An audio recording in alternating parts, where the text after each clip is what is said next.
It's time for The Weekend Gardener with Niki Jabbour on News 95.7. Now, here's Niki.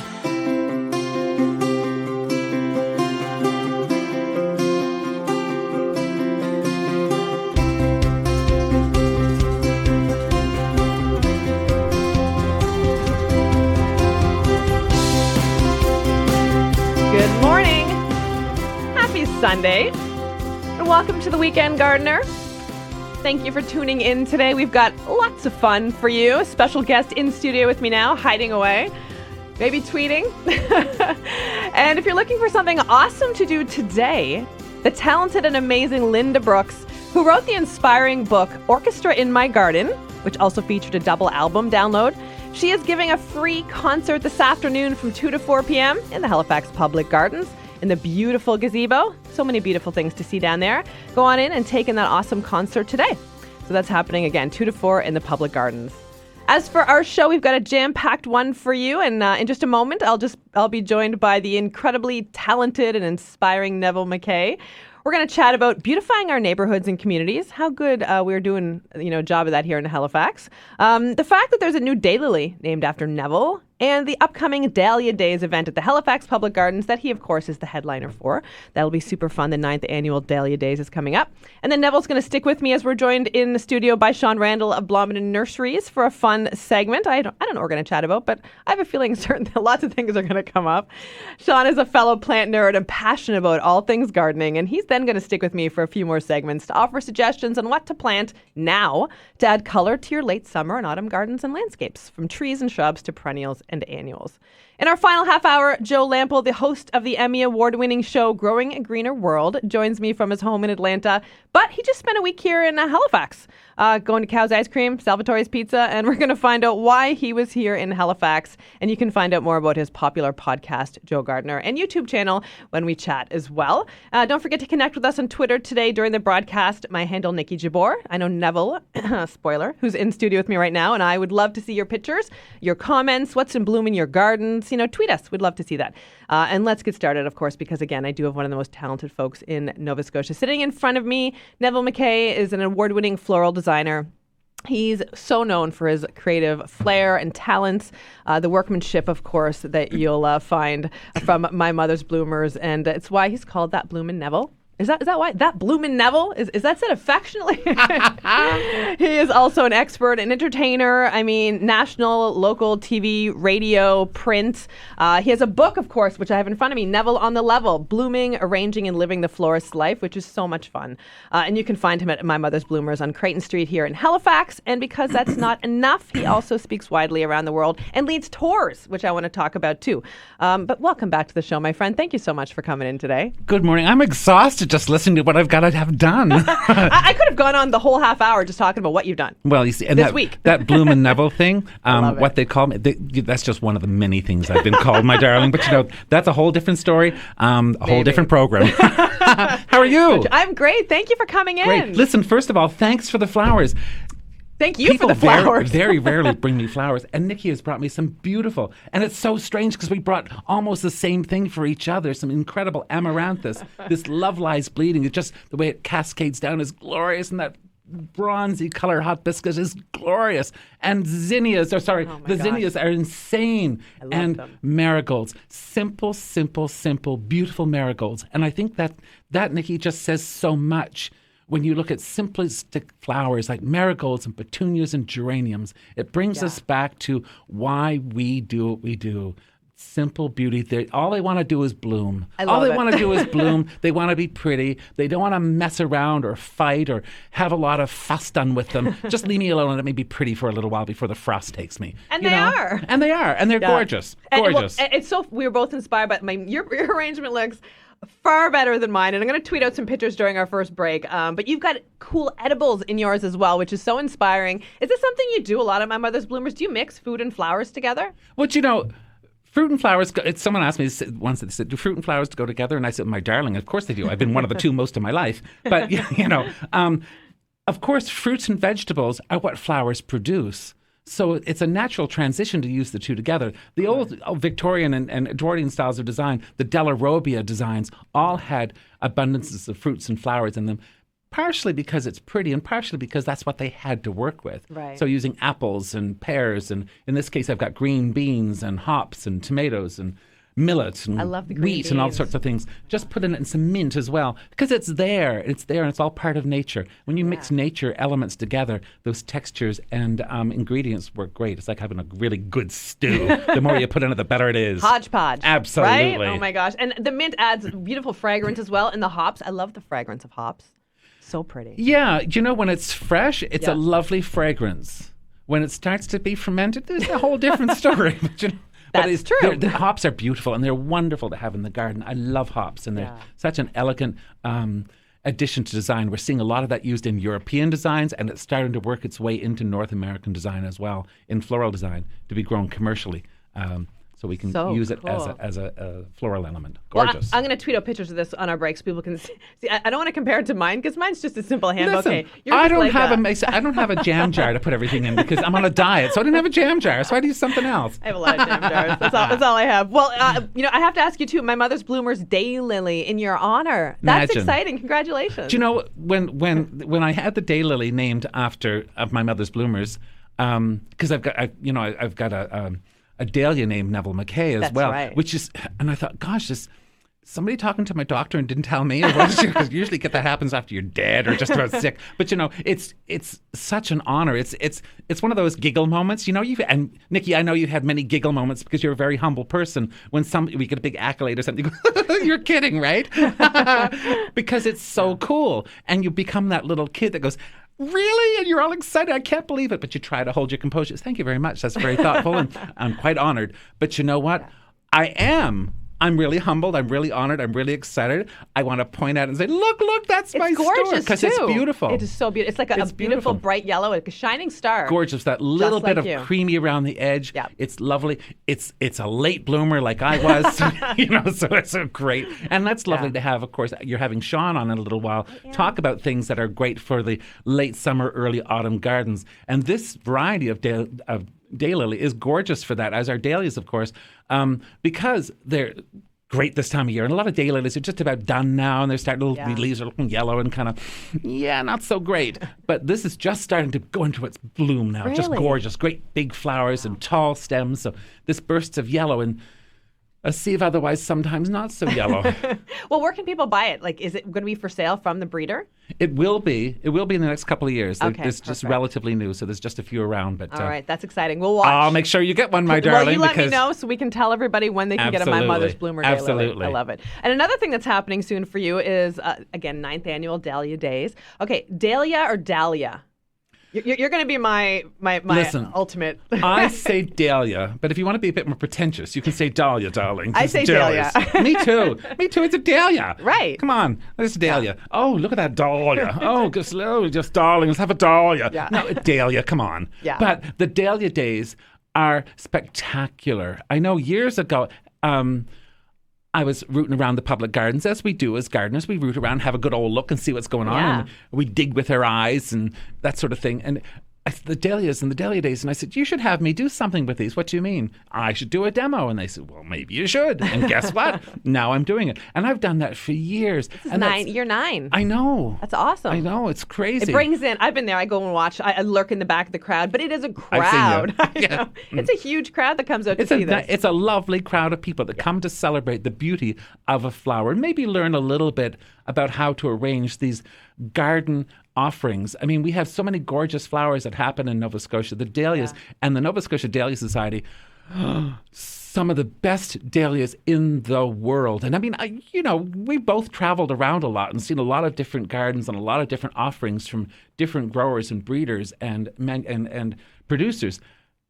Those are some of the absolute best on the planet, and to get to work with those, it's such a treat. And sometimes I'll pick one up to put in a flower arrangement, and I'll say, this is what is this called? And it'll have a name that's a mile long or something. And that's great. And the lady who propagated is sitting in the front row, and she's as proud as this is her first child doing some sort of recital.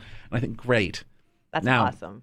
I better make this arrangement really nice because Mama's watching and she's washing clothes. But again, that what an honor that is that she hacked that flower off for me to use, not for anyone else, for me, for everyone to enjoy. Because flowers need to be shared, need to be enjoyed. That's what they've grown for. That's always been your theory, right? Absolutely. Share and enjoy flowers. Share and enjoy them. If someone can't see your flowers because you don't have them out for them to see, take them to them. Right. Take them to them. My grandmother taught me that.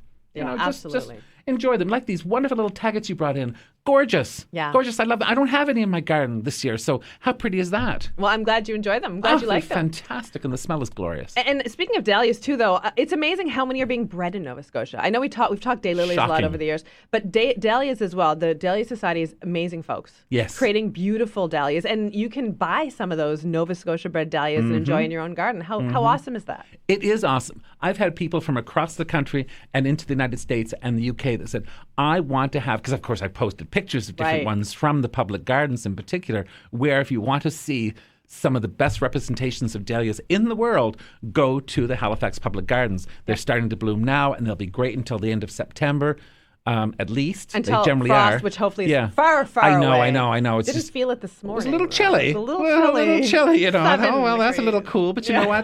That's okay. That keeps the bugs down. Yeah, exactly. It just keeps the bugs down. But to have those dahlias to be seen by the world is extraordinary. I know when I've been there, and there's been people. My husband does tours through the public gardens as well. David does. And when they stop and look at them, they're gobsmacked that these grow in Nova Scotia. They do what now? Yeah. Here? They thrive. Thrive. Not just grow, they thrive. Yeah, love it. Beautiful. Absolutely stunning. Oh, I love it. Okay, so if people want to know Dahlia Days, it's happening on the September 12th and 13th. Make a note on your calendars now, 10 a.m. to 4 p.m. on those 2 days. But your big thing, you're the icing on the cake, and that's happening September 13th from 1 to 2. 1 to 2. 1 to 2.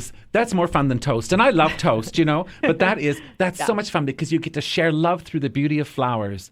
And Niki, that's something that I've lived my life doing is because, of course, that's what flowers want to do. They share love. Yeah. And whether you're hatched, matched, or dispatched, right from the womb to the tomb, girl, you share love through the beauty of flowers every single day. And you do as well. And I'm so thankful for that because you get to be that ambassador around the world as well. Oh, that's so kind. It's not kind. It's true. It's true. It's just true. All right, we're going to take a break, but we're coming back because I'm going to make Neville rant. We're going to rant, Neville. I know I'll you want my to. Soapbox. Okay. You get your soapbox ready. We're going to take a quick break on the Weekend Gardener. Coming back more with Neville. Don't forget to follow him on Facebook, Twitter, Instagram, and of course, you can always pop down to My Mother's Bloomers as well here in Halifax. So quick break. More with Neville when we return.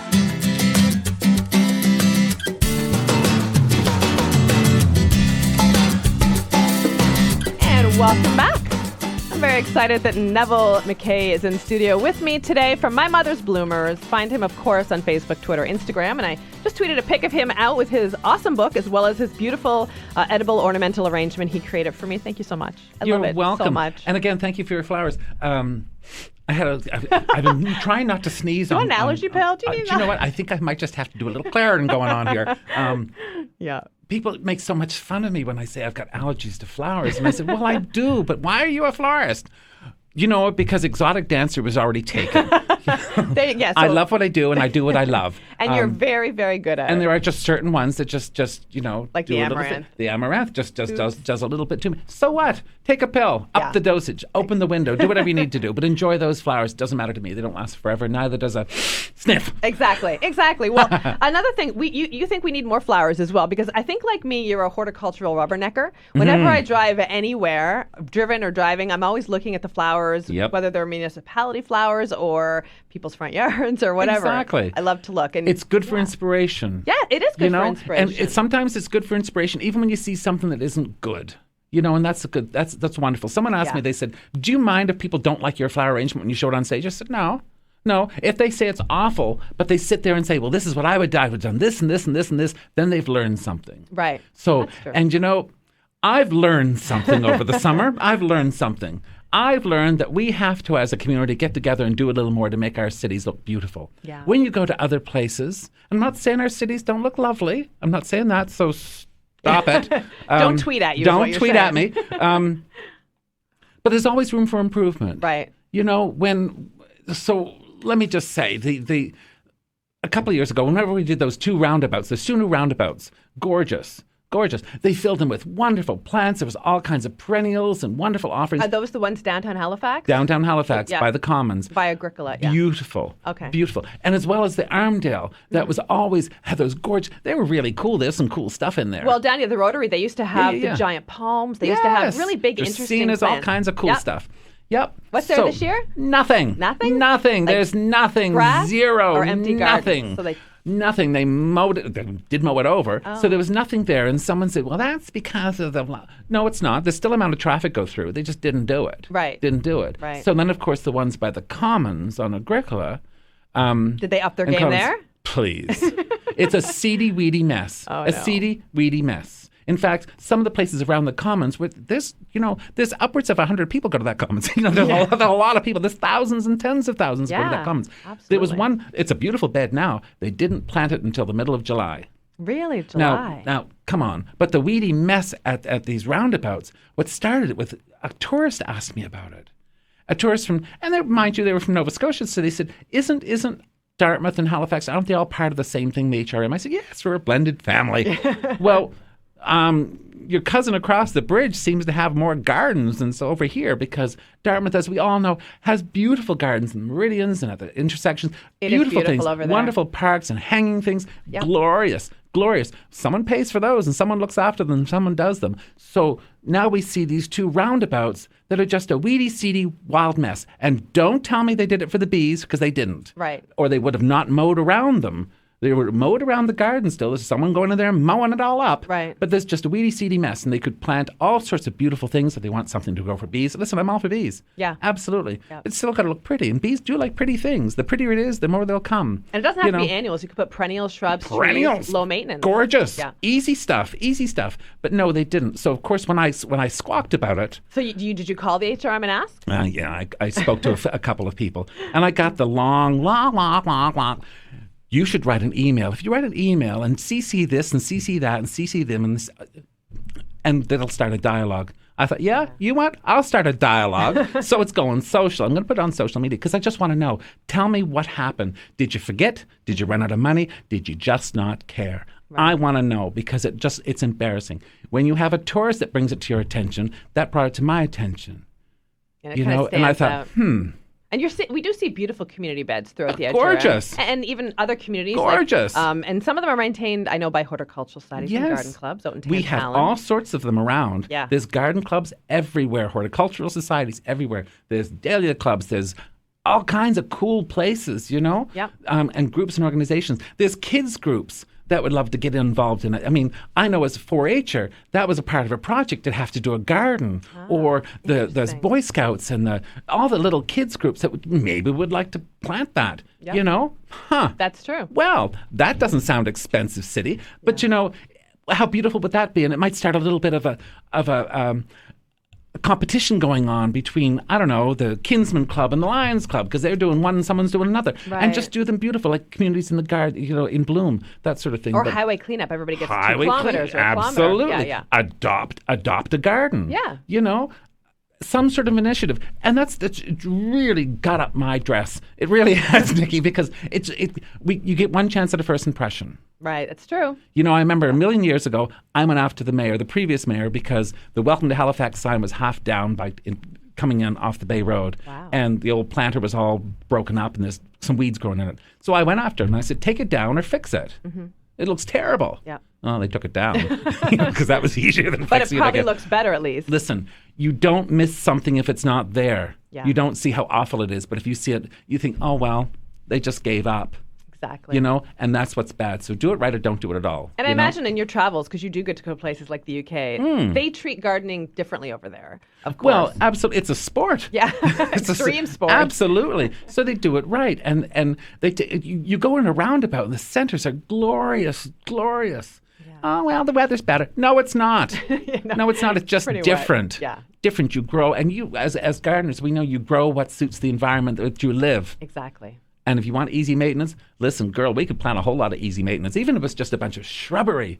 Gorgeous, some rhododendrons and some azaleas and some hydrangeas. Stunning. Yeah, Stunning. low maintenance. Low maintenance. I was out in the Upper Tantallon area, and by the Sobeys there's all these beds full of daylilies and ornamental grasses. Isn't that pretty? It's so pretty, and it's maintained. Absolutely. Yeah. They throw some mulch around it, and someone goes in there and scratches it up in the fall and the spring, and it's done. Looks good. Done. Done. Low maintenance. Okay. I know. Well, I hope you'll keep us updated on your quest here. Oh, yes. What's going on? Because I'm going to start something now. And I know it's the end of the season, and they'll say, well, maybe next year. Well, no, maybe. No, maybe. This is the time to think This about is the time to do it now. Yeah, for sure. Do it right Yep. and do it right. Yeah. We spend all that money, we collectively spend all that money to fix those areas to make it so it's more efficient. Safer make it and more everything. beautiful. Yeah, absolutely. And flowers and plants are food for the soul, and that calms people down. As we all know, statistically, flowers and plants calm people down. It lowers your blood pressure, and when you're cutting through traffic and some old birds cut you off, You're not as angry? No, because you say, oh, look at those beautiful hydrangeas, Yeah, so, that's it calms you down. Yeah. All right. Well, I love it. Rant from Neville. All right. Well, There. let's take a break, and we're going to bring in someone I else. need a break. Yeah. We'll get you some water. We'll cool you down. And we'll bring in someone special that we have both known for many, many years to Lovely. join us here. So quick break on the Weekend Gardener. Neville is coming back with me, though, after this quick news break. Hey there. Welcome back. Thanks for tuning in today. Got lots coming up in the show. Our last segment, Joe Lample's going to join me, the host of the Emmy Award-winning television show Growing a Greener World. But I do have some fairly special folks here in studio with me right now, some amazing guys. Sean Randall of Blomidon Nurseries is here right now. And I know he's nervous, but I am. He's fantastic. And of course, Neville is still with me as well, the king of all media. So thank you guys for coming in today. Good morning. Good morning. I'll move over so I can see your whole face This now. is exciting. Here we go. This is awesome because, as you know, I've been trying to get Sean on the show for a couple of years. Yeah. I've known him since he was about 4, I think. Apparently Or so even have younger, I. maybe. Maybe younger. Maybe. I know. And Neville, I mean, I think I've known you since you were 4 as well. Didn't your mother used to bring you in the store? That could be it. Yes. Yeah, nice. Well, your shop I'm down. not old. Yes, you're when you had that house. Yeah. Yeah. Yeah, that was so awesome. much fun. Yeah. You guys, and I'm so glad you guys are in together. I mean, this could not be any better because I've chatted with you both different times and different places, and I know you've been friends for a long time. Exactly. And this kid is brilliant when it comes Agreed. to plants. Brilliant. Yeah. And that's so I was really excited when I heard that Sean was going to be on because, as shy and reserved as sometimes he can be, which you're welcome. He knows so much, and he's just a wealth of knowledge. So when you go and talk to him and say, "What's this?" He just Right? Yes. knows everything. Perennials, so it's trees, just great. shrubs, Good for you. annuals. I'm Thank really you. excited. Thank I'm you. really excited. Yeah, and Well, you're plants at are Blomidon exciting. Nurseries this year. I am at Blomidon Nurseries. Yeah, blomidonnurseries.com as well as on Facebook, Twitter, Instagram. People can find you guys there as well. Yeah. And I imagine this is the shifting of the seasons a little bit. But It during is. the break, we were just kind of talking about cool plants. And this is the time where summer's starting to shine. You guys both mentioned some things you like. Neville, you're growing cotton. I've got cotton. That's Cotton. awesome. And Plants. that's so much fun because my mom used to grow cotton for us. I don't know where she got the original seed from. Someone brought it from somewhere. But it would always grow up and wouldn't have many on it. But we'd fertilize them with, pollinate them with a paintbrush and that sort of thing. And they'd have some pretty little flowers and then a couple of cotton balls and we'd save the seeds and do it. So I have a cotton and so much fun. And I'll make sure you get some cotton seeds Oh, because... thanks.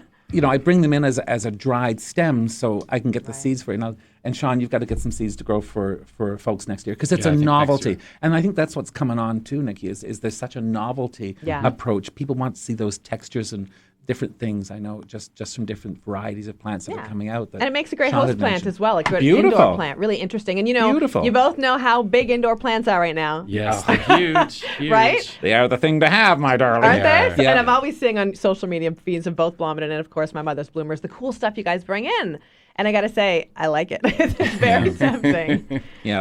I need Yeah. more windows, more grow lights. More I do things. too. Yeah. Yeah. I probably have maybe over about 100 indoor houseplants. do you? Just it's an obsession, but it's a good obsession, really. If you It ask is. me. It keeps you off the streets. It does. It really does. does. Finally, something. It's true. And you guys bring such cool things in as well. So what are you obsessed with this year? Whether it's indoor plant, outdoor plant, Sean, what is your favorite thing happening in the garden 2019? All the plants. No. I know. It's hard to pick one thing. For indoor plants, I mean, there's so many different varieties, and with everybody, looking and having this interest, we have to sort of bring that in. Oh, I see a little. You're getting spiders coming over attacked this by way, the isn't it? crab Yes. spider. I accidentally brought a spider in my bouquet for Neville. I'm It's not beautiful. trying to kill It goes you, so Neville. well with, No. I it goes so swear. well with the bouquet. I thought it's that lime green color spider. I thought it matched the color as well. Very, very nice. Those Yes. contrasts are wonderful. Not done purposely. I'm sorry, Sean. Go No, ahead. that's okay. Indoor So plants. yeah, like indoor plants, there are a lot of things like, oh my gosh, monstera plants. Everybody wants a monstera. What's with Monstera this year? I was don't it know. was it on the Kardashians or something? Right. It Because must have everybody- been. It's on I'm sure Instagram. you used it in your floral arrangements for years. I've got right? one going out tomorrow. It's got great big Monstera leaves in it. Really? And they're- I didn't even know they're you could use gorgeous. those in floral arrangements. Oh, you can Please, use have we any- met? Sorry. Come I'm on. sorry. I'm just going to leave. Let's just okay? talk amongst I ourselves, guess so. Sean. Yeah, no. It's terrible, isn't it? Oh my gosh. And everybody's asking about variegated types as well, monsteras. So Oh, many. yes. But like there's Instagram hashtags alone for monsteras. Like Instagram Oh, yeah. accounts alone. People Yeah, I are think obsessed. Thai installation is the name of the variegated form of it, Okay. and it's stunning. Hard to It's get to, I think. Very hard to get. Right. Yep. Yeah. But there's so many cool ones. Plea as well. I mean, Yep. so many interesting Oh, ones. Playa, yes. I finally got one. Did you? Yes, I've The got one. round leaves? Yes, and I dragged it. I was in Ontario, and I just took it on the plane with me. I said, no. I'll just take that with me because, Yes. it wasn't the cheapest little plant I ever bought. No. For a little plant. It wasn't the least expensive, let's say, but by gosh, she's got a lot of It's worth babies it. coming on. Yeah, and I see, thought, that's the just thing.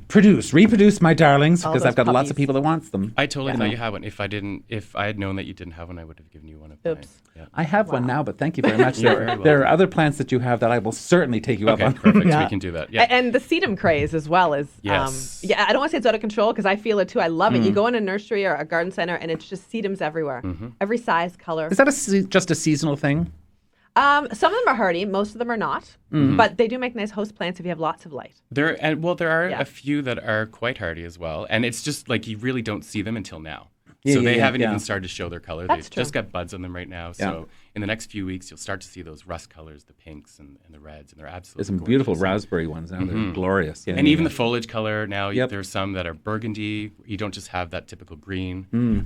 So even the foliage is a really nice fall color to have. Yeah. So are you seeing, here I have to ask a question. I'm learning. Are This you is seeing great. a big trend towards cacti and succulents as Yes. well? Yeah, definitely. Massive. And why is that? Is that texture or what? It's a texture thing, but it's also ease to grow. Yeah, yeah, right? They're pretty simple. You don't have to water them. I've overwatered so many things because I just overlove them. And with sedums and that, you don't have to.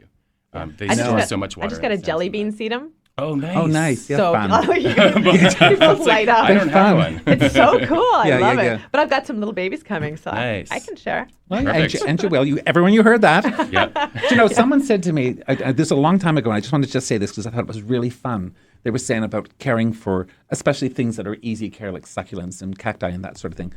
And I remember that, and I've always told people, and they say, I always kill mine. And I said, and it's usually a lady that's told me that, a young woman, I'll say, this is what you need to do. Treat them like you would a boyfriend or a husband. The more you ignore them, the harder they try. Let them get a entirely little accurate. hungry. No problem with them get a little hungry, a little thirsty. Let them get a little hungry. If you always feed them and always give them water, they're going to sit there.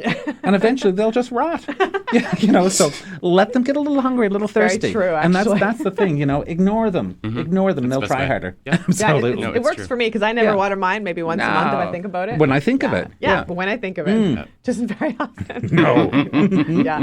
And what about you, Neville? What's Sean in your garden this year? I mean, I know I'm seeing some of the plants that you arranged here today, but what got you so excited this Do year? it was a late season, as we all know, but once that heat took off, things just went nuclear. Yeah.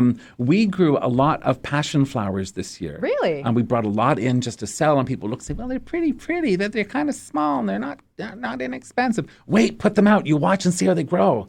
As a tropical plant, you can treat them as an annual if you want to, which many do, but you can cut them down and bring them in. But the flowers on them are glorious. We have little purple ones and white ones and lavender ones and red ones, and stunning, and they grow like mad. They'll grow 20 meters. Really? I didn't realize you could cut them back and then bring them in easily like that. Oh, sure. Good to and know. they're wonderful as a cut stem, the vines. The flowers Right. only last a day, but you know what? That's all right. Morning glories only last a day, but we still enjoy them. Not even a whole day, really. No, right? but I love them. But these are stunning. So they're really cool.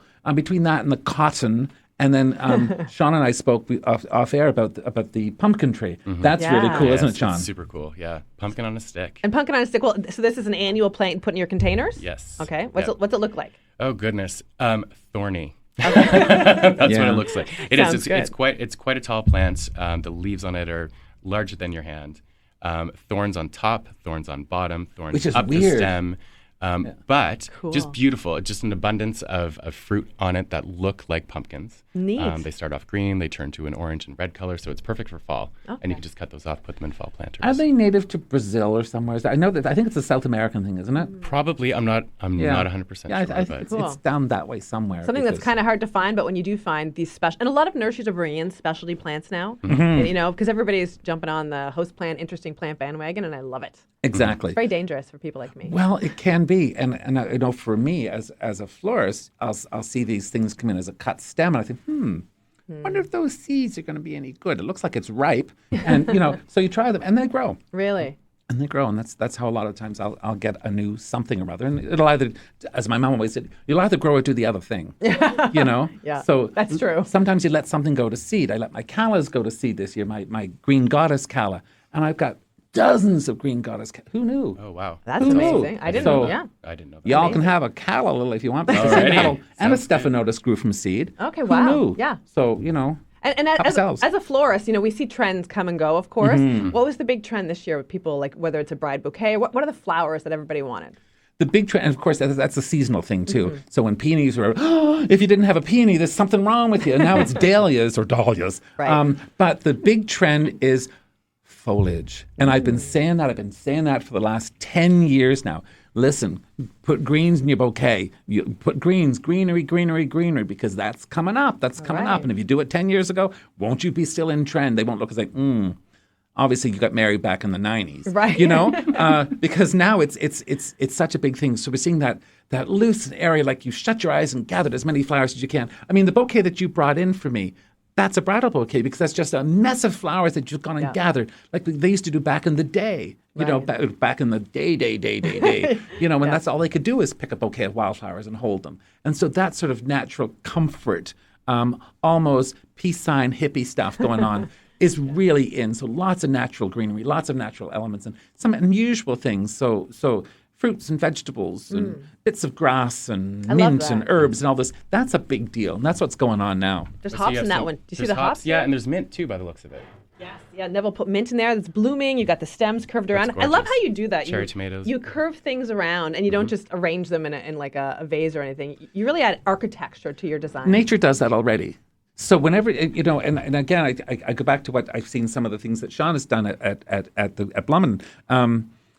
When you don't fight with them and let them do what they're supposed to do, they'll show so much more. That makes sense. And as pretty as a rigid garden is, a very formal privet garden, whatever it might be, pretty.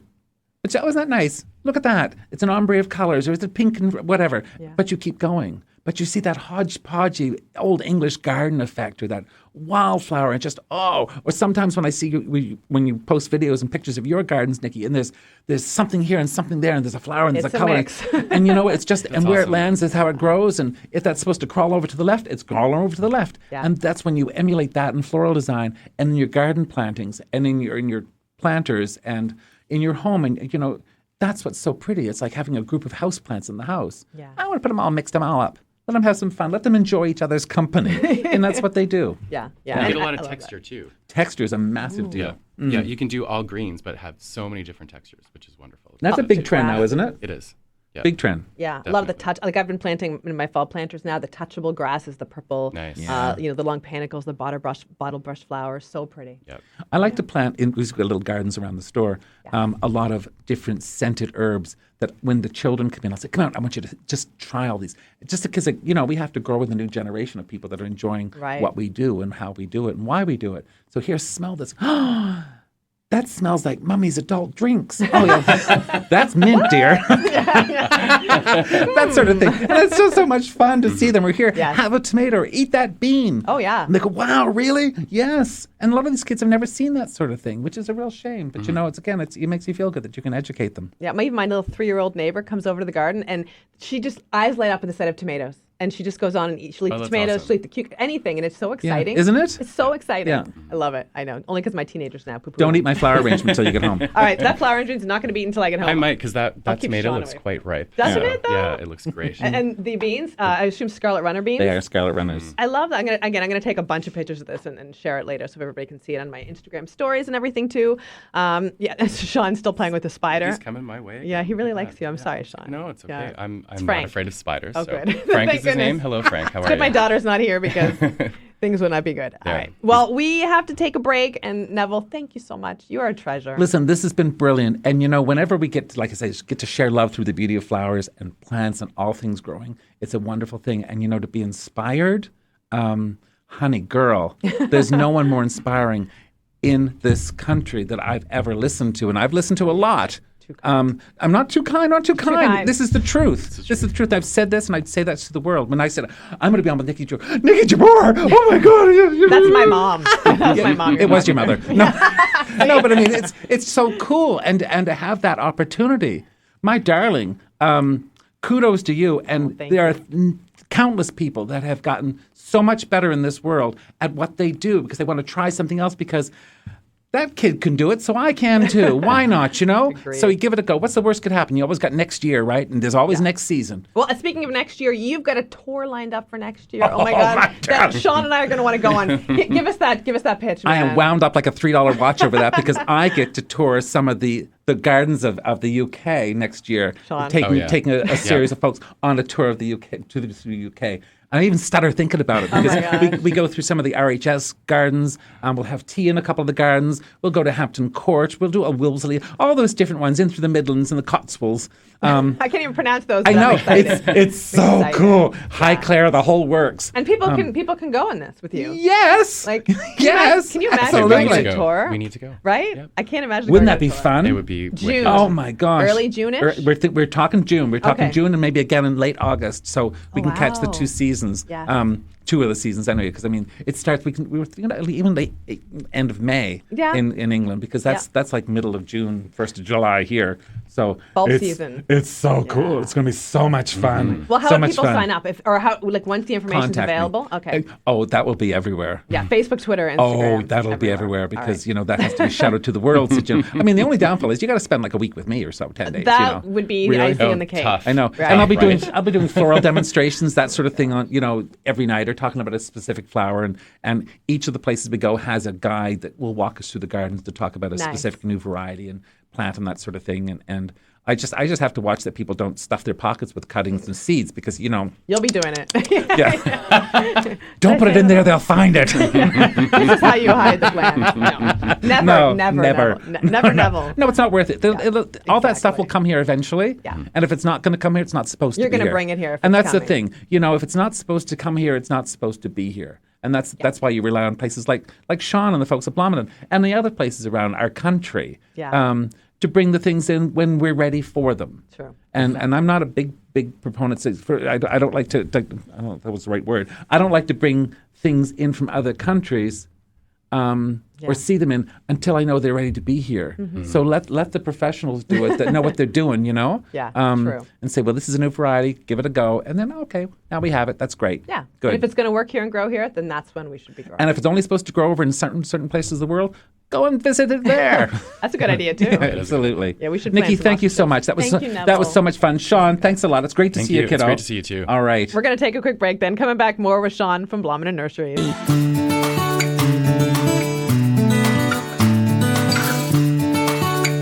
And welcome back. Thanks again for tuning in today. So much to talk about, and I have Sean Randall in studio with me. Hey, Sean. Hey, Nikki. How are you? Good. I know it seems like I've been trying to get you in the studio here for years. Yes. To chat with it me. has. It's But so- finally, I'm here. Yay! I'm so Yay. excited. Yeah. I love going up to Blomidon Nurseries and seeing you there. I love seeing you there too. Oh my gosh, it's Yeah. so amazing. And that's a place you can get lost at, right? You easily can. Yes. So many plants. It's huge. Yeah, and so many types of plants as well. And we've been talking about this the past couple weeks in the show, but this is a planting season. It is. Sure right? is. Yes. It doesn't stop. No, not yet. And it's even going to get bigger and better because warm soil, more moisture in September. I can't believe this is the last weekend in August. I can't believe it either. It's kind of depressing, isn't it? But yeah, so this is and what kind of summer was it for you now that we're heading into another planting season? It was good. It was busy. It was warm. Yes. Of course, we had that wet, cold spring, unfortunately. And that delayed a lot of the nurseries in Nova Scotia. It did. It really, really did. But then, people held back. They had to, but then they flew in. They came in like, okay, time to garden. I don't care. Yes. You have to do it. So, yeah, that's awesome. And of course, you guys are famous for your baskets too, and your planters and the containers. And so, is this kind of season now when you're starting to morph into more late summer, fall colors? And stuff? We are. Yes, we have fall planters out now. Do you? Yes, I said the F word. Don't say the cross word. All right? No, That's I won't say that one. That's no, the bad not F at all. word, It is the bad one. Although was it chilly this morning in the valley as well? It was chilly this morning when I had the dog out. Yeah. Yes. Yeah. Yeah, quite chilly. Surprised. There wasn't any dew, thankfully, on the ground, but it was cold. It's that time. I rolled the sides of my greenhouse down for the first time in 2 months last night, just in case. Just in case. It's good. Better to be safe than sorry. Totally, absolutely. Yeah. And also, recently I wrote an article for the Chronicle Herald for my weekly column, and I quoted you because I wanted some ideas of what you can plant in your garden this time of the year. And I know we've only got a couple minutes till break, so maybe we can kind of touch on that after the break and spend the next half an hour after that talking about some late season plants, things Definitely. for containers and gardens and all that cool stuff. Because you gave me some ideas that normally people just say coneflowers and Rudbeckia, but you gave me some ideas that were really cool. I wanted to give you some different ideas. Yeah, and I love that. And I had so many emails from people and comments and social media from that article. Oh, awesome. Yeah. That's great to hear. Yeah, I talked to you and, of course, Kathy from Bloom as well. Yes, she's awesome. Yeah, she is. Yeah, she's really awesome. Yeah, and she had some great ideas as well. So, yeah, in terms of the kind of season it was and all the things that we're doing now, so what kind of people are coming into Blomidon now? What are they looking for at this time of year? They want fall. And Yeah. they're ready for it, Are which they? is interesting. It is. 'Cause I'm not. No. I'm on record, not. But yeah. Fall is my favorite season. Yeah. It really, really is. So I'm okay with it, but I understand where people are coming from when they still want that summer, they want the heat. But you can get that in colors, right? Like you can still have, fall has the reds, the oranges, the yellows, it just reminds me of warmth and comfort. Yeah. So. All that pumpkin spice latte. I know, right? Oh, it's almost that time. I've heard. I'm a time. little scared. I know. Did you hear about people with like a lot of insect problems this year? Like for me, for the first time this year, I found, I hate to say it, Japanese beetles in my garden. You didn't? I did. Oh, no. 2. I've squished 2, but I see they're damaged. Wow. So I know there's more. It's isolated, one bed in the middle of my garden, but I'm gonna have to get serious and try to squish things if I can. Yeah. A lot of people came in with issues with aphids this year, I found. Bad aphids. Bad yeah. aphids, Yeah. for sure. Neville's nodding too, so I know he agrees. Yeah, no, and I mean, even in my garden, and I know they were really painful. I had them on my nasturtiums and on my artichokes. Yeah, But really. I expect that, so I did a little soap spraying here and there. But for the most part, the ladybugs came in and helped out a bit. That's great. I love ladybugs for that. I know, great. Yeah, for They're so sure. great. But I think aphids would probably be the biggest issue that I heard of from people. That's good. And I know we're now into powdery mildew season as well. Yes, and I was about to say powdery mildew. People are starting to come in and asking what's on their leaves, and usually it's items like 9-bark. The darker leaf, more purple leaf things will kind of show it first too. You kind of that makes sense. you see it right away. And, Yeah. it's Phlox and things like that too. Phlox, yeah. Bee bombs. Yeah, that's Yeah, true. they usually kind of show it now. But there's more resistant varieties. People Yeah, can plant there are. as well. Yeah, and typically, I mean, it's not going to kill the plant. It just looks a little different this Right. year, and it'll come back next year, and it'll be beautiful again. Yeah. So don't worry about it. No, exactly. That's how I see it. It's just it's a natural course. It's going to happen, especially if you have varieties that are a little more susceptible to powdery mildew. You just kind of apply fungicide if you need to, if it's that bad. Yeah. And then just wait for the next year when it's going to be beautiful again. You have the best attitude, I have to say, because you approach gardening as just such a joy. And yeah, these little things come up, aphids, powdery mildew, but you know what? Don't stress about it. No. Not a biggie. No, it's a natural thing Right? that's going to happen. Yeah, I love that so much. And things obviously grow, and that's what you want. You want them to grow and bloom and be beautiful. There are times when things just won't do what you want them to do or expect them to do, and you kind of either try again in a different location, or you just say, okay, you know what, maybe it's not the plant for me. Right. And you move on to a new one. Because there's a million plants that There are are for you. millions out there, yeah. This is the season, and I always tell vegetable gardeners that there's going to have a year where something's a bumper crop and something doesn't do well. And this was not a great year necessarily for tomatoes, peppers, eggplants. I heard that too. I've had a lot of customers in about tomatoes. And I'm telling people that, definitely not even my garden this time last year, 10, 15 pounds a day of tomatoes. Now cherry tomatoes, yes. Big tomatoes, no. But, you're certainly getting the things like the beans loved it. Right. The greens did amazing. The root crops, you know what I mean? So it's a balance. Yep, it you is. can't expect everything to grow great all the time. No, and you just deal with it. Yeah. You really do. Enjoy what you can, right? Yes. Is the best way to do it. So true. Yeah. Well, again, Sean Randall from Blomidon Nurseries is in the studio. We're going to take a news break here at the top of the hour, and then we're going to come back and talk about some amazing perennials, shrubs, trees, annuals you can plant now to light up your garden for the next couple months. So stay tuned to The Weekend Gardener, back after this break.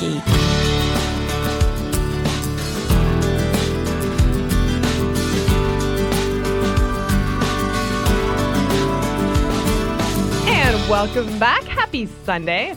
Now afternoon. I got to remember that. I keep saying good morning, but that's okay. I don't think my guests will be mad at me. Morning, Sean. How you doing? Not too bad, Niki. How you doing? I'm good. Thank you so much for coming in. Thanks for having me. So much fun. This is great. Well, I got to ask you. I've known you for a long time. Yes. Since you were very little. Mm-hmm. How did you get into gardening and horticulture and, being like this amazing horticulturist at Blomidon?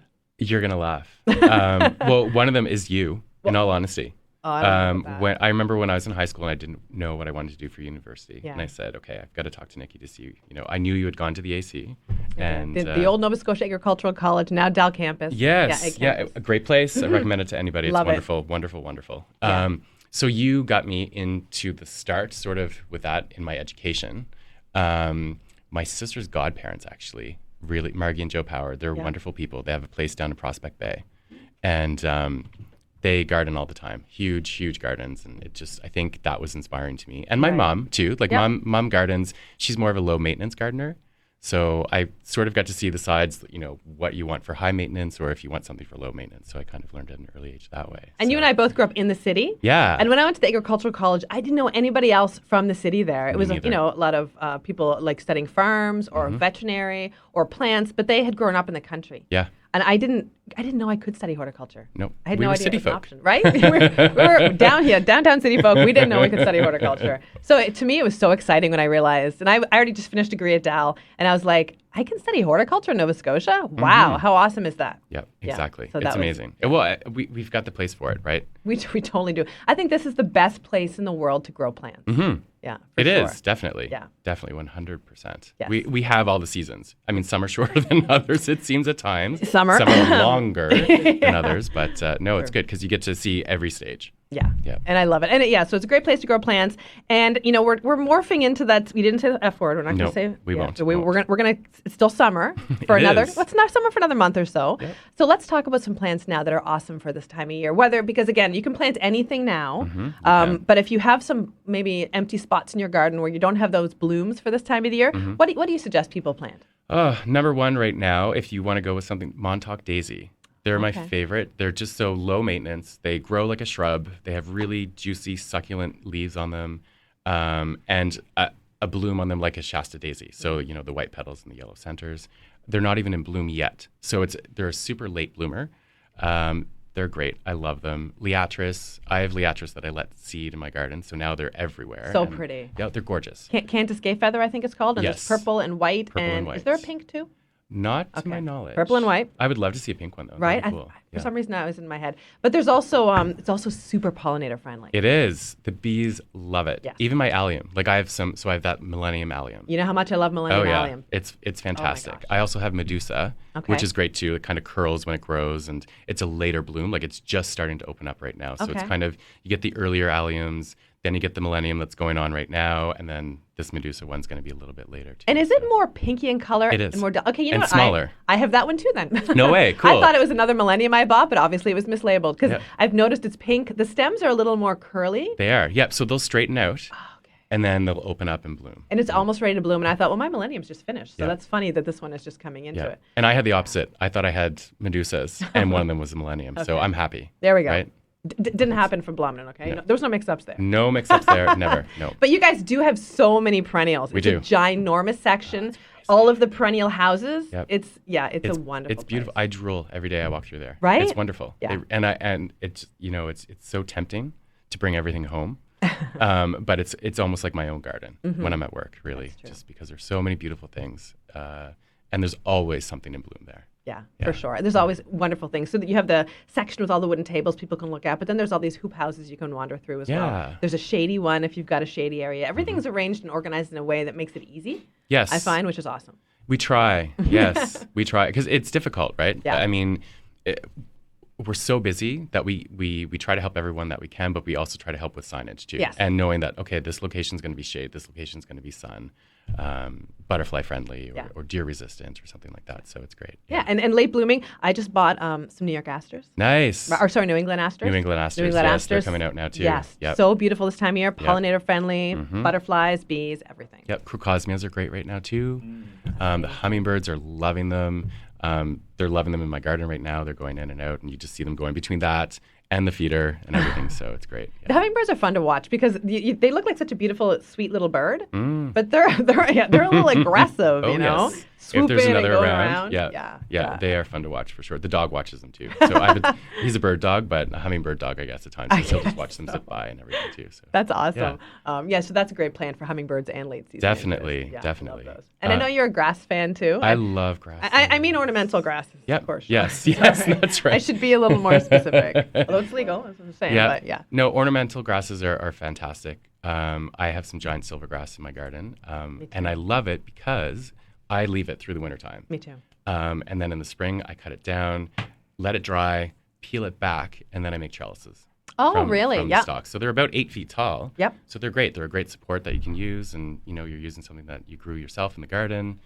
Yeah. And they're just fun. Sort of like a bamboo, really. It is like a bamboo. Yeah. Just it's about as thick as your thumb, but it's not heavy duty, but it's still nice. I like to bundle them together and cut them into small pieces, and I just throw them throughout my garden, and you'll have like little bees and things nest in them as well, which is kind of fun. That is a great idea. Like a I'm simple gonna have to do that too.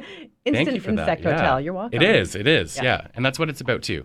It's all about the pollinators and insects. We have to make a really happy environment for them too. Yeah. Without them, we wouldn't have flowers. It's true. Yeah. Yeah. And I know when we chatted off the Chronicle Herald article, you mentioned porcupine grass. Yes. Which is a really cool, spiky, ornamental grass that gets big, but has these weird stripes as well. Yes, it's really cool. It's just it goes from green to white or a creamy white color. Grows to about 6 to 8 feet tall. Yeah. Super fantastic because it's that texture. Right, so it's visually appealing. It's going to what Neville was saying with green items. So you have that green. There really isn't a flower to it, but you get that dramatic sort of change in the blades of the grass. It's almost like bands, yeah, it is, right? it on is, it, yeah, really unusual and pretty. Yeah, and low maintenance. These grasses are low maintenance. Low maintenance. In fact, if you fertilize them, they're probably going to flop on you. So don't do that. No, I never do. Right? They don't That's need the great anything. thing about them. Yeah. Plant them. Baby them the first year, and then you can walk away and enjoy them for years to come. Any other grasses that stand out for you really love? Well, actually, right now it's purple fountain grass. It's an annual here, but it's absolutely stunning. You've got those burgundy fronds, and then the inflorescents are all out right now too. So they're just bouncing around in the wind, and it's just that movement. So that would be one you'd buy for a container right now? Yes, definitely for a container right now. Yeah, really pretty. It's really pretty, yeah. Yeah, I like that. Red Riding Hood's another little one. It's a perennial one for here. Oh, really? It only grows about 2 feet or so, but the plumes on it are that purple sort of color. So it kind of pops out over the green. I'm going to write that one down. Yeah. I know. So many ideas here. Another one you mentioned is another perennial, Arkansas Blue Star, Yes. Amsonia. Amsonia. And this was a perennial plant of the year maybe 3 or 4 years ago, I think. Yeah. Yeah. But it's important not just because it's beautiful, but it offers not just pretty flowers, but also long-lasting golden leaves. Oh, it's so golden. Yeah. It really, like in a mass planting of it, you just once it turns that yellowy golden color, it just sticks right out, So, and it's texture with that because it looks really light and dainty. And you do have, like before, you have the little dainty blue flowers on it too, which is they're really pretty. nice. Yeah. They're pretty. It's hard to find a blue flower. True. Right? Mechanopsis, the purple poppy is, Yes. blue poppy is very difficult to grow. I haven't as I know. tried. Oh no, I have. You have? A long time ago, yeah. But you really need the moist, shady, peaty, acidic conditions for it, or else you're just throwing money away. Right.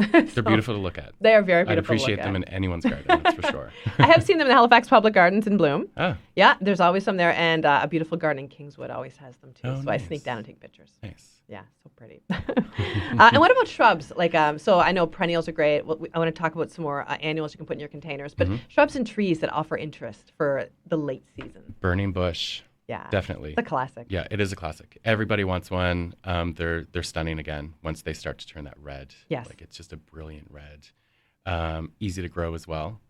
Mine actually took a little bit of a hit this past winter. Really? Yeah. Okay. So, which is really bizarre, but even from customers, I've heard the same thing. So some deadwood damage. Little deadwood damage on top, but I just pruned it back, and it's full again. Okay. So yeah. But And I know you mentioned Staghorn sumac to me. yes. This is a love-hate relationship. I love it. It is. But I did give one to my sister Lisa, who Yes. years ago, when they bought their house, and it kind of colonized right around sure their does. deck, under their deck, Yes. all around. I have it further back in my yard. You smart? Yeah. So it's a little. It's not quite a grove yet, but I would love to see it as a grove. It is stunning. It has that tropical look to it, just the way the leaves are. It does. But then just the seeds on them. Right? Oh, like amazing. red cones, large and cones. soft. Edible? Yes, very edible. Yeah, Lemony. Lemony. If you eat Lebanese cooking at all, you've probably had sumac in your food, especially like za'atar from manouche Yes. and things like that. Yeah. So good. Yeah. Yeah. So I'm waiting for the birds to tell me when it's time for me to Smart. cut some of that off because I really want to try it this year. Yeah. Just for my backyard, right? Yep. That's what you want to do. That is awesome. Foraging from your backyard. Yeah. I love that. It's great. It's great. I know. Well, again, I should mention we're talking to Sean Randall from Blomidon Nurseries, blomidonnurseries.com, Facebook, Twitter, Instagram. People can find you there. And I don't want to really even say the B word, bulbs, but they're coming, aren't they? Soon. Soon. People are starting to ask me every day. I'm getting questions from people. Do you know if the bulbs are out yet? Is it time to plant bulbs yet? Are the bulbs coming? They're soon. People are couple, excited. Couple weeks, September-ish, I'd say, around there. Yeah, So we have them. They're too soon They're yet. on their way. Not yet, but they're on their way. That's exciting. It's very It exciting. is fun because when you go to Blomidon, you've got walls of bulbs. Yes. And you just, at least me, I fill bags. Yep. Me too. And then you have to find space. You make space, really. Yeah. That's helpful, Sean. Thanks. No, but it's great when there's a surprise too, right? Like you just kind of throw true. something in, and if you've turned the soil or anything to make a new garden, then it's like, oh, where did this tulip come from? It's like, oh, this is a nice little surprise. So true. Yeah. And actually, when I was up visiting you this past May, I think, Blomidon, I bought some dahlias. Yes. Dahlias. Dahlia. Dahlias. Dahlia. Neville, don't Neville yelling at me. Dahlia. Dahlias. Anyway, they are huge and crazy and in bloom right now like nuts. They're gorgeous. They're amazing. Yeah. And I had a friend in the garden yesterday, and he's like, "How many did you plant?" And I'm like, "That's one plant from one little tuber I got at Blomidon Nurseries." Yep. And it has about 20 flowers right now, with so many more to come. It did help the deer pruned it early for me. Oh, so it would have wished it out for you, which Obviously, I should be pruning them myself. Yep. Is what I learned. Well, quick break here. Coming back more with Sean in a minute, so do stay tuned to the Weekend Gardener.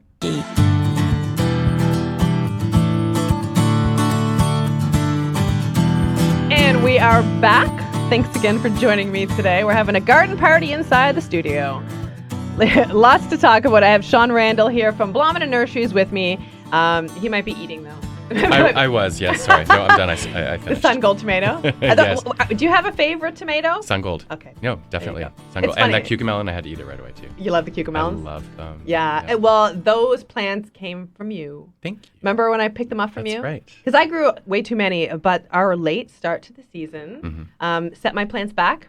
So when I was up at Blomidon Nurseries, you actually had, I think it was 4 packs or 6 packs. They were in 4 packs. I Four believe, packs. yeah. And I was like, oh, yeah, I'm going to buy some of these. And I did, and that's what they are. Awesome. That's great. Great to know. Yeah. So, and hopefully you'll grow them again next year. Cause We definitely In will be. demand. They're definitely in demand. They're wonderful. They're easy to grow. yeah. Takes a little time to get them going, but once they start to go, then it's just Oh, my God. I can't even keep One up with the surprise, picking the cucamelons at this point. And as Neville mentioned, beautiful in arrangements. If you're picking your own flower arrangements, put them in the arrangements. Exactly. Gorgeous.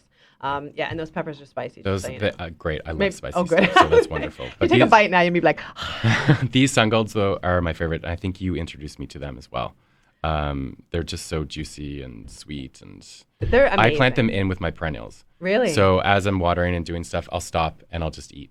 I love mixing that up too. I love that. yeah. So ornamental, you do a lot of ornamental edible landscaping. Yeah. Yeah. Right? Because the pollinators are there. Yes, for So sure. it's They're great so for that. beautiful. Yeah. Yeah, I love it. And even like for me in my vegetable beds mixed with flowers, I've got like dinosaur kale, which I think is the most That's wicked. beautiful kale. Mhm. It's so pretty. I don't want to eat it at this point because it just looks so nice. We're growing some as well, actually. Are we'll you? have some for fall planters. In a planter, it looks like a bit of a palm tree with those arching leaves, so pretty, dark blue green Yeah. color. Yeah. I love No, that and chard too. it. Oh yeah. The rainbow.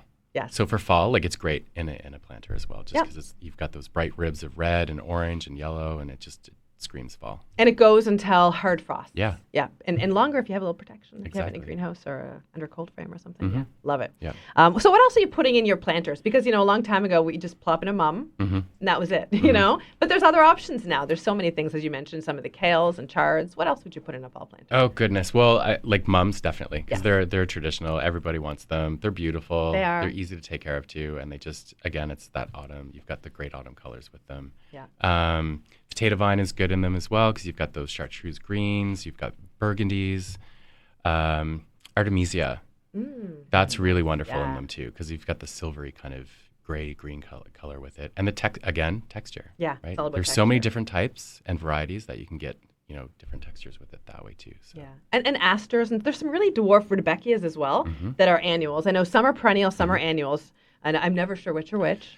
Me neither, but I try them both anyway.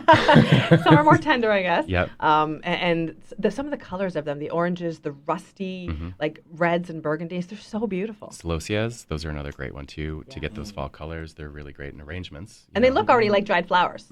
Really. Yep, they definitely do. And you get the big, like coxcomb type that look Yes. like a giant, like rooster comb. Yep. Or you get the upright types, which are pretty as the well. ones that look like brains, I call them. Oh yeah, they do look like a brain, and they're very velvety. They are. They're Yeah. great. We had those this year as well. Did and you? so we'll have them again next year.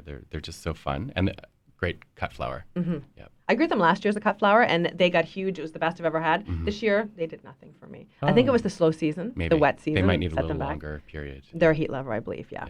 And I had a question, too, from Susan about hydrangeas. Do you have a favorite hydrangea, Sean? Ooh, gosh. I love hydrangeas. And this is the season where they're, like, at peak, aren't they? They are at peak right now. Yeah. So beautiful. We have some beautiful limelight hydrangeas right now, and they're gorgeous. I'd say there's at least 40 blooms on them. They're 3 feet tall in the pot right now. So I mean, they've started already. Okay. And they're one of my favorites. And that'll get, what, about 7, 8 feet tall? They can, yeah. Okay. But everything you can prune, right? That's Yep. that's a great thing about them too. You can just prune anything if it gets too big. Just let them do their thing first, and Right. then give them a little bit of a haircut Yeah, afterwards. don't prune your hydrangeas before they flower. No, please don't. Don't do that. No. And I once saw a long hedge of limelight in full bloom. What a hedge. Just gorgeous. spectacular and stunning. Yeah. Twist and Shout's another great one too. Okay. Really hardy, really easy to take care of here, and it's one that you can play with it if you want to go pink or blue. Is that a PG type or is that a lace cap? No, it's more of a lace cap. Gotcha. Yeah, which is great. Yeah, they are so pretty. The Public Gardens has some of those near Horticultural Hall, and Okay. if people want to look at some of those, they're so beautiful. They are. Yeah. Because Probably you see a good you see flower. all the range. Yeah. Like it's not just pink or just blue. Like it's pinks to purples and violets to blues and All in the same stem plant. all in the same plant, and the stem is nice and red and a dark green Yes. leaf. So everything just kind of pops. Yeah. Yeah. Now, one thing in bloom right now, and when I see it, on the sides of the roads, I was on the boat yesterday and I could see them all along the shoreline, goldenrod. And a lot of people Yes. complain to me how they cause seasonal allergies, but they don't. It's the ragweed. Yes. It's just that they bloom at the same time. But there's some cultivated forms of goldenrod, people complain too, that are really good for monarch butterflies. They're great. Yeah. They're great. Yeah. They have so many little tiny blooms on them, right? So they just have so much pollen on them. Yeah, and this is the time to plant them, and as the monarchs begin their long journey all the way back down to Mexico, it's an important nectar food plant for them. They need their food too. Plant lots of them. Yeah. What about there's lots of monarchs out this year too, I've heard.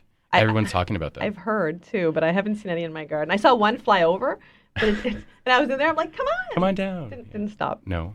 I need more milkweed. I have a few plants, and they Right. bloom beautifully for me.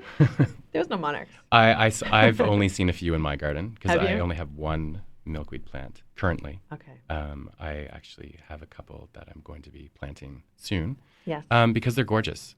And again, fall interest on those. The seed pods, the heads on them, they get really big. And they're just they're fun and Yeah. wonderful, and they can self-seed if you just let them go. So then you can have a full bed of just milkweed if you want to, and you can have little babies popping up here and there. I just dug a 30-foot wide bed Mm-hmm. by 15 feet, and it's ready for milkweed. So literally, it's all ready. Awesome. It's weed free. I'm ready to buy a bunch of milkweed and plop it in there. So I got to get up. Good. We have lots. Do you? We do. Yeah, we have Awesome. pinks. We have that almost tangerine colored one as well, which is great. Yeah, that's what I have now. But I Yeah. think I need a variety to attract Yeah. more monarchs. Yeah, and you know what? They're all along the side of the road down my way as well, like towards Coldbrook too. People are planting them now? No, it's just the natural. Oh, nice. So it's gorgeous just to see them. Okay. And just to know that they're going to be food for for all those monarchs. Yeah, it's exciting. And was that something, I know we've only got about a minute left or so, but that was something people were asking you a lot this year at Blomidon? Did they were, come in? Yep. And we had quite a few chrysalises. If you check out our Facebook page, you can see that video of the one emerging. So Marianne, the worker there, she actually caught it at the perfect time, just as it was coming out. So that was a wonderful thing to see because I haven't seen that before. No, neither have I. That's beautiful. Exciting. It's beautiful. Well, my gosh, this has been so much fun. So glad you came in today. It's done. And was it hard, Sean? Not at all. All these years. I loved it. Well, you're going to have to do it again. I'll be back. Yeah. Absolutely. 100%. So awesome. And so great that Neville was here with us as well today. Sharing wisdom and inspiration, too. No, it's great. People can find you at Blomidon Nurseries. The bulbs are coming soon. Planting season for perennials, trees, shrubs, container plants. Get out there, refresh things. Great time to add things to your garden. Yep. Yeah. Perfect. Come on down. Yes. Blomidon is also on Facebook, Twitter, Instagram. Yes. And thank you, Sean, for coming in. Thank you, Nikki. Such a treat. Well, oh my God, it's wonderful. Take a quick break. We'll come back and we'll talk to Joe Lampel of Growing a Greener World. We'll be back after this.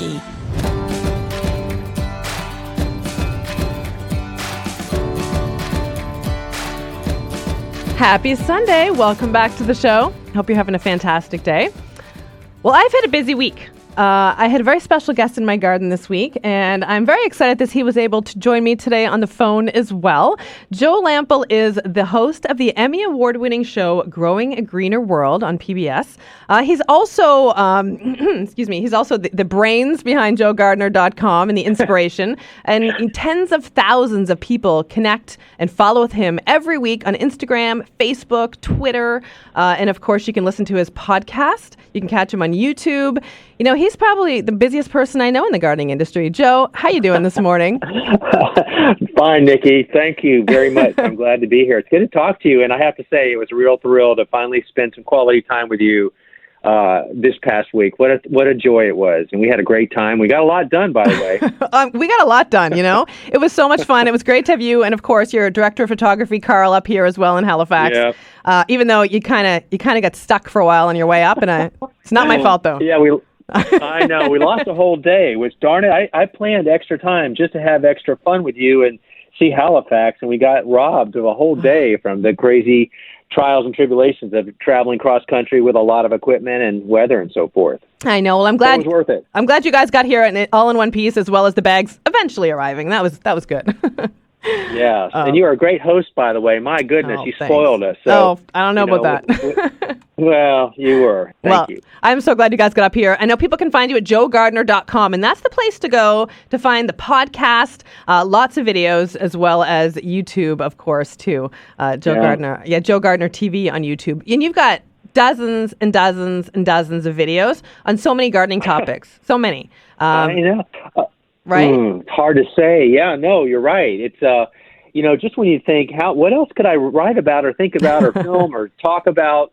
But when you're as passionate, I think, as you and I are, those ideas just keep coming. I think it comes from our own personal questions that we've got about how to be a better gardener. And fortunately, there's probably a lot of other people wondering the same thing. So it just tends to happen. Yeah, and it's true. And I mean, whether I'm looking at the podcast, the TV show, or the YouTube channel, that's what you do. You take people's questions and your own questions, I'm sure, and you answer them. Yeah. So it's informative, but it's also like fun and down to earth. And it's like you're kind of talking to your neighbor or your gardening buddy, but you're learning at the same time. So you really kind of make it fun for people as they learn.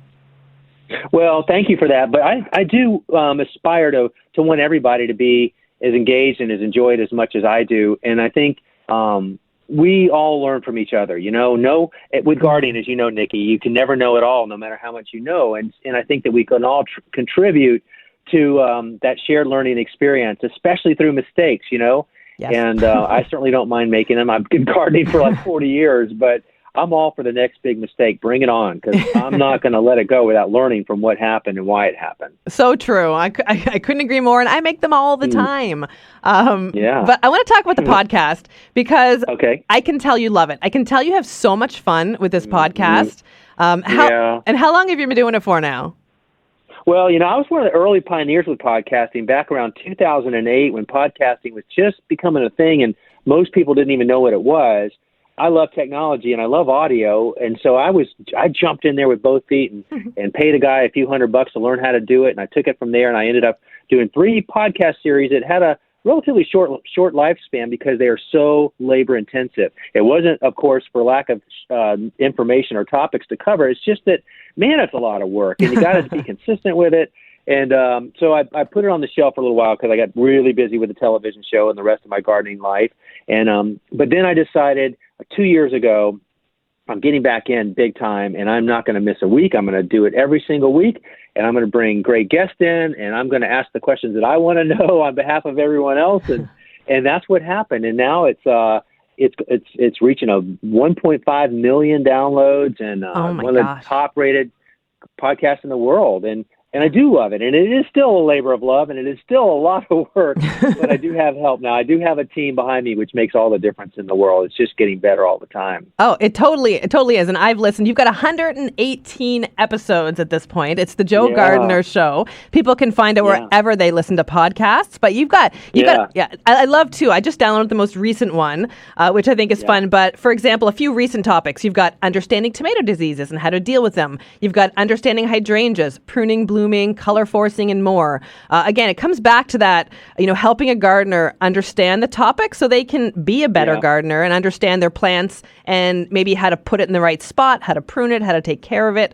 And again, you're having so much fun with it. So it's fantastic, and people should check it out, The Joe Gardner Show, wherever you find your podcasts. Thank you. And just one more thing about that. Yeah. I've also found that there's a lot of geeky people out there like me that really want to know the science behind the gardening, not just the how-to, but the why-do. And so I strive in every episode to, first of all, meet the expectations of the brand new gardener who may be just hearing my podcast for the first time without overwhelming them, while at the same time trying to scratch the itch of the person that's been gardening as long as me or more, so that everybody is learning something. And I have to tell you, Niki, my greatest joy is when people write a comment or review on the podcast and they say, as long as I've been learning, I still learn something from this podcast. And like there was a review the guy put on today on this last podcast about mushrooms. He said, "Oh my gosh, this information could change the world," And now he said, "I'm so glad I subscribed." So that's always a challenge, but I think so far so good. We're kind of hitting it. Yeah, you totally are. And the latest episode, the one you're talking about, is called "The Power of Mushrooms: Its Potential to Cure Environmental Threats and More." And that's the one I've just downloaded. So I'm going to be listening to that in the next couple of days, and I'm excited because that's really interesting. And it's not something I think you generally hear about on podcasts or on the TV show. So it's something that's we can, again, deeper depth of understanding on these kind of topics. Yeah. Exciting. And I have to say that we also share a mutual friend who you've had on the podcast a couple times. You know who I'm talking about. We're talking about Craig. But we have a lot of, we have a lot of mutual friends, but Craig is definitely one we both know and love well. Yeah, exactly. And it's funny because you and I did a Facebook Live a few days ago, and people can find that on my Facebook, where we talked in my garden, but we talked about the fact that the three of us are also obsessed with sun gold tomatoes, and how Craig's been so inspiring to you and I about in growing our tomatoes, really. Oh, no kidding. I've learned this is a great example of how shared experience makes us all better gardeners, because I've been growing tomatoes for all my gardening life pretty much. But when you meet an expert like Craig LaHoulier, you learn a thing or two. You can't help it. And he taught me some new techniques over the past couple of years that I've been using, and I've had more success in my garden growing tomatoes than I ever have in the past, just because, I open my ears and my eyes and pay attention to the fact that there's a lot of other people out there with great ideas, and we can all stand to learn a thing or two from everyone, no matter where you are in your game. There's shared experiences. And so, Craig has taught me a lot, and I'll bet he's had an influence or two on you too. Indeed, yeah. In my garden and even in the greenhouse, the way I prune my greenhouse tomatoes is different than the ones I, do in the gardens, which I don't prune very much at all. So, and of course, my staking technique, which is super complicated, one wooden stake tied with twine. That's it. That was all because of Craig. Yes. And I have to say, for those who weren't as lucky as I was to get into Niki's garden for a few days this week, it is amazing. It's like the closest thing to perfection, and I say it's impossible to have perfection in a garden. But Niki, oh my gosh, you do such an amazing job with your everything growing in your polytunnel and everything going out in your raised beds. I have to say it's a little nerve-wracking to see how good you are at what you do, but it's also very inspiring. So well, that's very I came home invigorated. Thank you so much. Well, as you know, my raised beds, I redid my garden about 4 or 5 years ago now. I can't remember. 2015, 4 years ago. And my new design of 20 beds was based on your garden, which is the Growing a Greener World set garden. Because you have all these beautiful raised beds. And when I saw that, it was in the middle of my redesign, and I'm like, yeah, I'm going to copy that. So I did. And add to it. It was more than copy. You one-upped me. So yeah, as I threatened you, I'm going to have to add 4 more beds to top you. And then next thing I know, you'll be ahead of me again. But you have that polytunnel, which I don't have yet, which is on my bucket list. So you already got me beat big time. And what do you want? Because you have a beautiful garden.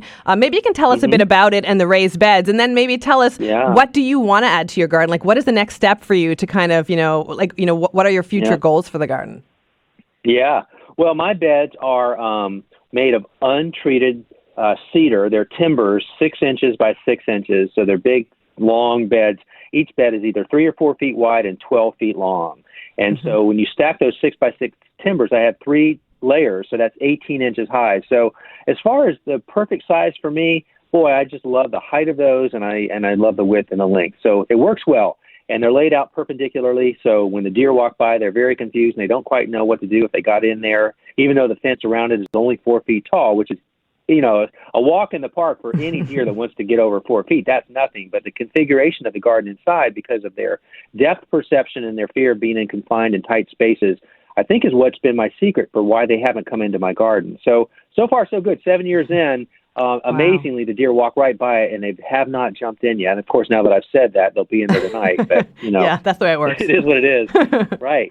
Yeah. And I do want, I want a greenhouse. I cleared the space finally this year, and I dream about a greenhouse. I love to propagate plants. It's like one of my favorite things to do. And I make do with what I've got. You don't really need anything sophisticated to make more plants, but as much time as I love it, and I just want to get into it even bigger and better, I think a greenhouse, it's not a need to have, it's more of a want to have, but I can tell you, I'd make the most of it. And it's funny, you and I were talking about this, and it's like, when you just finally decide on the size of the greenhouse you've got, you think, well, will I ever be able to fill that? Next thing you know, in your first week, you're like, oh my gosh, that didn't take long. It's so true. And I think that's one of the main things when you're putting in a greenhouse. If you can afford to, go a little bit bigger, because you're going to find you fill that space quicker than you think. Yeah. Yeah, absolutely. You can't, you'll find a way to fill it. Let's just say that. Definitely. And like for me, I went with a polytunnel, which I know isn't as fancy as a greenhouse, like with glass or polycarbonate sides. But what kind of structure would you ideally love to have? Well, I think I want something more permanent. I think a polytunnel would be absolutely fine. I've got friends around me who are market gardeners who have amazing crops, because here in Zone 7B, we don't get very cold. We're if we get down into single digits Fahrenheit in a winter, that's a big deal, but usually it's in the 20s or so. Can you see me rolling my eyes or no right now? Can you see that? Yeah. No, I felt it. I felt the ripple already. Okay, just checking. Yeah. So I don't need the greenhouse for real winter protection so much, but I like that environment because I could see hanging out in there all the time, and I like the look of a permanent greenhouse too, and I love the look of even a polytunnel. But I've just envisioned another structure in my garden area, and then I've envisioned a real permanent greenhouse structure. Oh, I love it. So, it is a great way just to kind of, flex your green thumbs and try something new and have fun in your garden for sure. Yeah.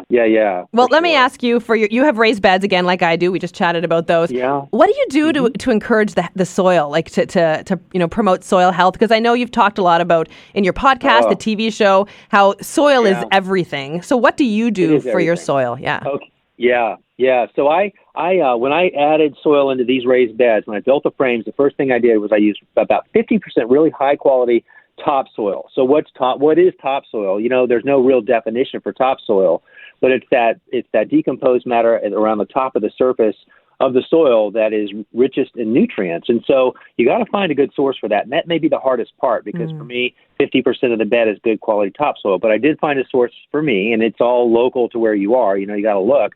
But you can tell it's really good. If it smells earthy, it's dark and rich, and it binds together when you squeeze it, but it breaks apart easily when you run your fingers through it. Those are some good signs that you've got good topsoil. So that was 50%. Then 30% was high-quality certified compost. And then the other 20%, I always like to leave kind of a wild card mixed bag of other organic material like worm castings or shredded leaves, or maybe it's finely ground bark, or mushroom compost, or different things like that. And I mix that all together the first time, kind of like a cocktail, so the whole bed incorporates all of those things, and you're off to a great environment. But then, Niki, after that, I just top dress twice a year with about an inch of compost that I make myself. And what I do first, I have a broad fork. And a broad fork, for those who don't know, is just like kind of a big pitchfork that's very wide and has tines that are longer and thicker than what a pitchfork would be. And it opens up space in your soil. But I don't till anymore because I don't want to destroy the integrity of what's going on in the soil. There's a living network there that's amazing, but when you disrupt it, you destroy some of the organic matter and some of the pathways that the earthworms have created for drainage and water retention. So I just use my broad fork and I stick it into the soil and I just pull the handles back a little bit to open up pore space. Not much. It's minimal disturbance, but at the same time, you're getting air into the soil. And then I top dress. And when I top dress, I'm just spreading about an inch of compost, and it's falling into those holes and going down deeper than just resting on the surface, which alone would be okay because the organisms will bring it down into the soil. But this just kind of gives a head start. And that's all I do. And I have to tell you, I rarely fertilize after that. And if I do, I'm using like an organic fish emulsion, a soluble solution, and sometimes Milorganite. I don't know if they have that there. But anyway, that's my secret. And it's no secret. And that's all you need. So it really is all about the soil, though. If you want to grow, it doesn't matter if it's flowers or vegetables or what you're growing. The soil is key, really. It's healthy soil. It is. Well, those are good tips. Sure. Well, Soil's again, everything. Absolutely. Well, we're talking to Joe Lample. You can find him on Joe Gardner TV on YouTube, where he's got dozens and dozens and dozens of amazing videos. JoeGardner.com for his podcast and lots of information. Let's take a quick break, Joe, and then we'll come back and chat more about gardening. But quick commercial break. More with Joe Lample when we return. Welcome back to The Weekend Gardener with Niki Jabbour on News 95.7. Once again, here's Niki.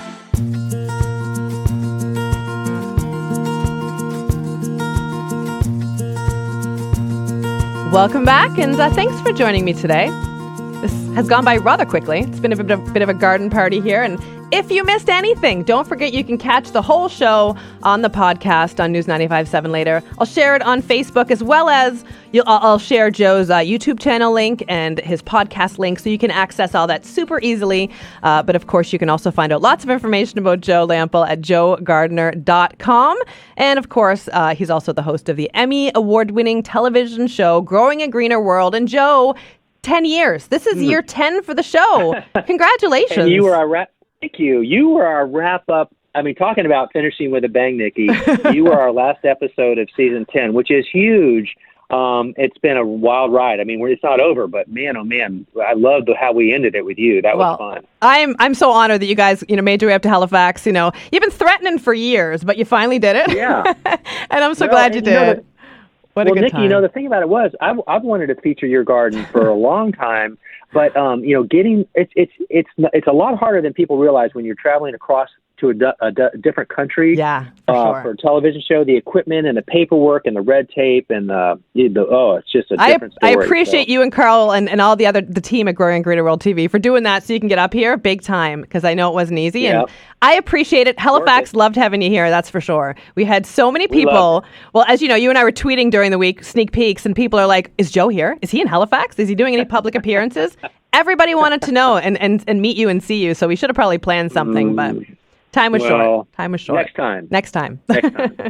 Yeah, for sure. Well, tell us a bit about the show. So it's going to debut on September 7th. It is on PBS, but you can also catch it on YouTube. People can find the channel there as well. Right, and we do that because not everybody gets our show the day it goes live. We're all over the U.S., and we feed into all the Canadian provinces as well through U.S. stations. But each station runs their own schedule. So even though I say it premieres on September 7th, we don't really know when it's going to air on your station. Right. So the way we get around that, or in addition to, is we have a YouTube channel called GGW TV, which stands for Growing a Greener World TV. So it's youtube.com/GGW TV. And there we post each episode as they go live on television. So on September 7th, you can watch our first episode of season 10 that same day. And that that has helped a lot of people access the show when they couldn't have otherwise. And so there's 13 episodes in a season, Niki, and so yours was the 13th of 13th for season 10, and that one's going to air the last Saturday in November. So whatever date, I think it's the 30th. I think it's the 30th. Yeah, that's gonna be. I cannot wait. I cannot wait. I'm gonna be so excited to see it. Because I hope you and Carl, you made me look good and sound smart, so I appreciate that. Oh my gosh, we just turned the camera on, Niki. You already look good and sounded smart. You were the easiest person we've ever interviewed. Well, yeah, you're only telling me that, because we're chatting on the radio. That's not what you're saying. No, I'm just kidding. It was really nice of you. I am not kidding. I am really serious about that. It was you blew it. You knocked it out of the park, and we couldn't believe. We were so happy. I hope people like to see my garden when it's on. And I know you visited some amazing places for this season. One of the gardens I want to visit is Meg she has an Instagram account called Garden to Fork. And she is so inspiring and amazing in Minnesota. Can you give us any sneak peek of this new season? I think it's Seed to Fork, isn't it? Seed to Fork, you're right. Yeah, Seed to okay, Fork. yeah. Well, so she was the week before you. We were back-to-back weeks, and talking about finishing with a bang. Between Meg and your garden, it was a it was one of those mountaintop moments for us, the 2 weeks together. But Meg is has a lot of similarities to you in that you're both so passionate about your gardens. You both garden organically. You both have beds of about the same size garden, and so it was fun. I almost wish that we'd split those garden stories up a little bit more, because they're both like probably our two best shows of the season, and they're back to back. But she does amazing things through the year, and again, she's got that challenging climate as well for growing more than just summer, and she's a year-round gardener too. So it was fun to work with Meg. But we've been all over this year. We were in Denali National Park in Alaska for the season premiere this year. We actually shot that one last summer, and it took a while to get it all together. But we're going to start with a bang. And then we have some fun shows this year. We interviewed Dr. Lee Rice in upstate New York. I call that one Gardening with the Masters. He's always a good one. He's amazing. He's so inspiring. Yeah. He's the weedless gardening guy, but we already did a show on that with him. So we went back and did some more stuff on unusual fruits to grow in your backyard. Not hard to grow, but just unusual, and that you don't often see them in the grocery store, but you should. It's just that they don't have the shippability that a lot of these commercial fruits like apples and oranges and things have. So that one's going to be a really good one for people. And then gardening on the cheap. We did that for my garden, but like top tips to save money and time in the garden, in and around the garden. And so I'm always looking for both ways to save time and money. So we saved money filming that one because we didn't have to travel for that one. You did that one. Well, you know what? This is amazing. I cannot wait to see these. Again, so it premieres on September 7th on YouTube, GGWTV on YouTube. And I'm gonna share all this on Facebook later today, Joe, as well. The 10th season. And again, podcast, you have your own Joe Gardner TV on YouTube. You're a busy guy, and I really appreciate you making time on your Sunday morning to chat with me today. This has been fantastic. Oh, I loved it. I'm still just taking in the great week that we had together, and this was a great way to add to that. So thank you. Thank you. And thanks for joining me today, and we'll catch up with you soon. Okay. Thanks, Niki. Thanks, Joe. Take care. Bye-bye. Okay. And Bye-bye. again, that is Joe, the host of the Emmy Award-winning show, Growing a Greener World TV. And I will share all the links you need to catch up with Joe and follow him on social media a little later on Facebook. So be sure to follow that. And thank you so much for tuning in today. And I hope you have a fantastic weekend.